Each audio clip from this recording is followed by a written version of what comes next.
ay si Jam the Cockatoo. Yun, si Jam. Ayan. Ito yung si Jam.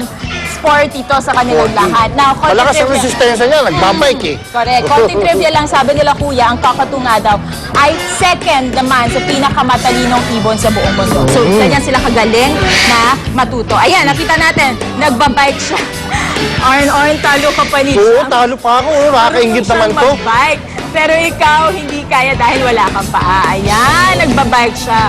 At ito, naku, magpapakita pa yata siya ng isang kakaibang trick sa atin. Mukhang basketball ang inihanda sa atin. Ayan. Ito nga nakikita natin, nakakatuwa mga kapuso. Ang tawag nila dyan ay white Ayan, cockatoo. white cockatoo.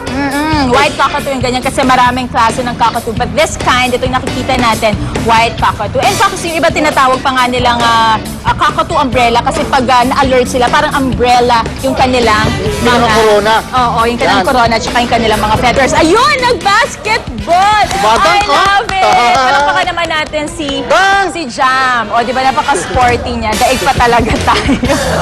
Anyway, Arn, I heard kung gusto nyo makita to ng personal, meron silang mga regular bird shows. Alas 4 ng Hapon. Ayun, na nangyayari every Wednesday to Sunday. Magkano entrance fee? 100 pesos lang. Ayun, Murang-mura. 100 pesos lamang mga kapuso. Ayan, nakikita nyo na yan ng ng harapan na talaga ng personal.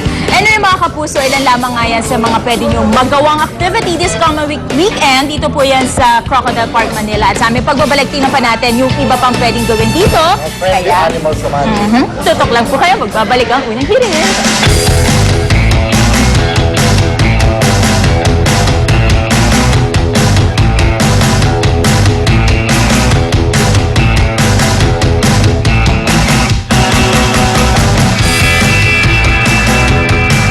Gas up at Catex today and get 3 pesos off per liter on gold or silver with Techron, or 1 peso and 50 centavos off on diesel with Techron from 7 a.m. to 7 p.m. in the following Caltex stations.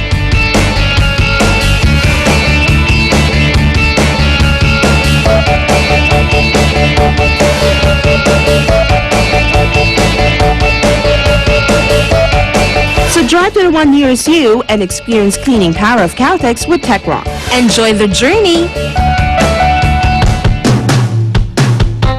Trabaho sa umaga, trabaho din sa gabi. Nako, baka kapag sinagad mo katawan mo, sakit na balik sa inyan. Itong si Kettle na isang musician, pero sa umaga, office boy ang ganap niya sa isang advertising agency. Kapag sa umaga, I work as a in-house arranger para sa Noisy Neighbors. Isang audio production house siya na gumagawa kami ng mga commercial jingles. Meron siyang regular time ng 9 to 6. Kung music sa opisina ang ginagawa niya tuwing umaga, pagdating naman ng gabi. After ng office, pagdating sa gabi, banda pa rin. So, gitara pa rin yung hawak ko. Katulad ng banda namin mismo, no, na Anyo, na kailangan mong bigyan ng oras, sulat ng kanta, rehearsal, gig, tapos kinabukasan office ulit. Laman kami ng yung iba-ibang gig bar sa gabi. Tapos minsan uuwi ka ng 4 a.m., tapos gigising ka ng 7 para sa 9 a.m. na opisina. Imagine everyday ko siyang ginagawa. Para sa tulad ni Keto na nagtatrabaho mula umaga hanggang gabi, kailangan niya ng Energive with Energuard, Enervon. With Enervon every day, may Energive ka na for todo energy, may Energuard ka pa,